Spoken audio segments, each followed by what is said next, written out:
Hello friends, అందరూ ఎలా ఉన్నారు? ఐ హోప్ అందరూ బాగున్నారని అనుకుంటున్నాను. ఈరోజు నేను అరిసెలు అనేది ఎలా ప్రిపేర్ చేసుకోవాలో చూపిస్తానండి. ఎప్పుడు చేయని వాళ్ళు కూడా ఈ విధంగా అయితే అరిసెలు ఈజీగా ప్రిపేర్ చేసుకోవచ్చండి. దానికి కావాల్సిన పదార్థాలు, ఫస్ట్ అయితే బియ్యంని నానబెట్టుకోవాలండి. ఎంతసేపు నానబెట్టుకుంటే అరిసెలు మనకు అంత మెత్తగా వస్తాయండి. నేనైతే హోల్ నైట్ అంతా నానబెట్టుకున్నానండి. నానబెట్టుకున్న తర్వాత వాటిని ఇలా గ్రైండ్ చేసుకొని ఇలా జల్లించుకొని పెట్టుకున్నాను మెత్తటి పిండిలాగా. నేనైతే 2 kg ఆఫ్ రైస్ అనేది తీసుకున్నానండి. దీని తర్వాత బెల్లం తీసుకొని చిన్న చిన్న ముక్కలుగా తీసుకొని ఒక గిన్నెలో వేసుకోవాలండి. కొద్దిగా వాటర్ అనేది కలుపుకోవాలి.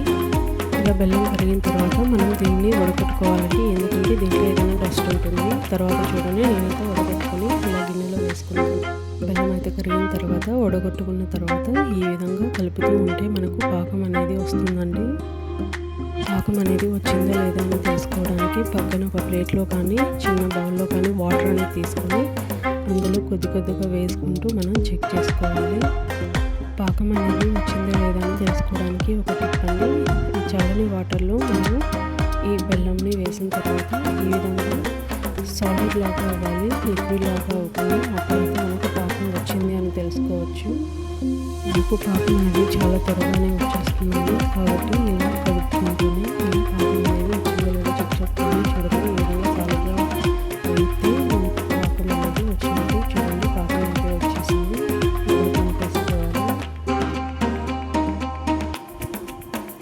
ఇందులో కొద్దిగా ఇలాచీ పౌడర్ అనేది యాడ్ చేసుకుంటున్నాను. ఇలాచీని ఇలా మెత్తగా పొడిలాగా చేసుకొని దాన్ని కూడా వేసుకోవాలండి. ఇందులో కావాలంటే తెల్ల నువ్వులు కానీ నల్ల నువ్వులు కానీ యాడ్ చేసుకోవచ్చండి, బాగుంటుంది. నేనైతే నల్ల నువ్వులు అనేది యాడ్ చేసుకుంటున్నాను. మనకి అవసరమైన క్వాంటిటీలో యాడ్ చేసుకుంటే సరిపోతుంది. ఈ విధంగా నువ్వులు అనేది యాడ్ చేసుకున్న తర్వాత వీటిని బాగా ఇలా కలుపుకోవాలండి. నువ్వులు క్వాంటిటీ అనేది ఏం అవసరం లేదండి. మనకి ఎక్కువ కావాలనిపిస్తే ఎక్కువగా యాడ్ చేసుకోవచ్చు, ప్రాబ్లం ఏమీ లేదు. ఇందులో మనం జల్లించి పెట్టుకున్న రైస్ పౌడర్ని ఈ విధంగా యాడ్ చేసుకుంటూ మనం పాకంలో బాగా కలుపుకోవాలండి. ఈ పాకం అనేది బాగా గట్టిపడే వరకు మనం పిండిని యాడ్ చేసుకుంటూ ఈ విధంగా కలుపుకోవాలి. పాకం అనేది జారుడుగా లేకుండా గట్టిగా అయితే ఉండాలండి. పిండిని వేసుకుంటూ బాగా కలుపుకోవాలండి. ఏదైనా గట్టి సహాయంతో పిండి అనేది జారుగా లేకుండా చూసుకోవాలి. నాకైతే బియ్యం పిండి అనేది పాకంకి కరెక్ట్గా సరిపోయిందండి. ఇప్పుడు చూడండి, పిండి అయితే మనకు గట్టిపడిపోయింది.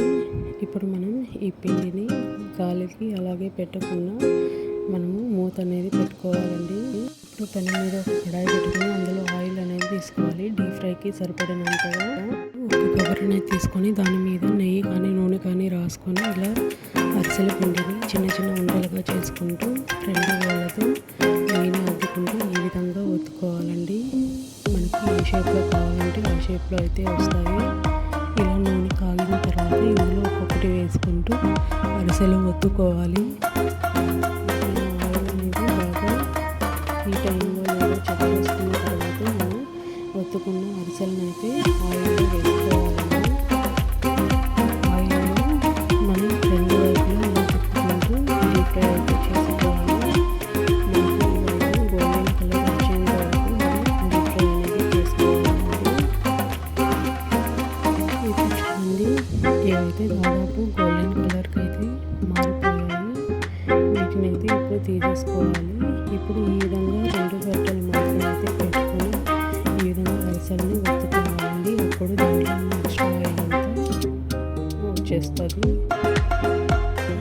ఈ విధంగా మనకి ఎంత సైజులో అరిసెలు అనేది కావాలో అంత సైజులో పిండి అనేది తీసుకొని ఇలా 2 వేలతో కానీ 3 వేలతో కానీ నెయ్యిని కానీ ఆయిల్ అద్దుకుంటూ ఈ విధంగా ఒత్తుకోవాలి. అప్పుడు మనకు రౌండ్గా మంచి షేప్ అనేది వస్తాయండి. చూడండి, ఇలా చేసుకొని కూడా ఈజీగా మనం అరిసెలు అనేది ప్రిపేర్ చేసుకోవచ్చండి.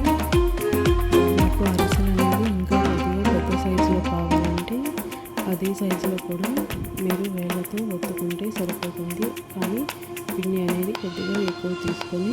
ఒత్తుకోవాలి.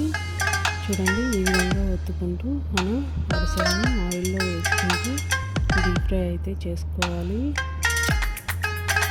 మనం పిండిని ఒత్తుకున్న తర్వాత ఈ విధంగా ఆయిల్లో ఒక్కొక్కసారి 3 లేదా 4 వేసుకుంటూ ఈ విధంగా డీప్ ఫ్రై అనేది చేసుకుంటే మనకు అరిసెలు అనేది బాగా వస్తాయండి.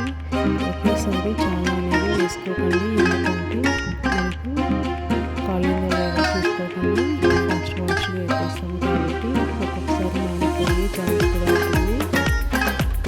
మనకి ఇక్కడైతే ఒకరైతే పిండి ఒత్తుకుంటే ఒకరైతే డీప్ ఫ్రై అనేది చేసుకుంటే ఈజీగా అయితే ప్రిపేర్ చేసుకోవచ్చు. అరిసెల పిండి అనేది ఎంత క్వాంటిటీ అయినా మనకైతే చేసుకోవడానికి కష్టం అయితే ఏమి ఉండదండి. ఇద్దరు ఉంటే ఒకరు ఒత్తుకుంటూ ఒకరైతే డీప్ ఫ్రై చేసుకుంటూ ఉంటే చాలా త్వరగా ప్రిపేర్ చేసుకోవచ్చు అరిసెలు అనేవి. ఈ విధంగా ఒక్కోసారి 3 లేదా 4 వేసుకుంటూ అది గోల్డెన్ కలర్ వచ్చేంత వరకు చూసుకోవాలి. అలా వచ్చిన తర్వాత ఈ విధంగా సపరేట్గా ఏదైనా బౌల్లో తీసుకుంటే సరిపోతుంది. చూడండి, మనకు అరిసెలు అయితే ప్రిపేర్ అయిపోయాయి. ఇప్పుడు ఈ అరిసెలని ఒక పేపర్ తీసుకొని దాని మీద ఇలా సపరేట్గా ఒక్కొక్కటి తీసి వేసుకోవాలండి. ఎందుకంటే అందులో ఉండే ఎక్స్ట్రా ఆయిల్ అనేది ఆ పేపర్కి అయితే వచ్చేస్తుంది.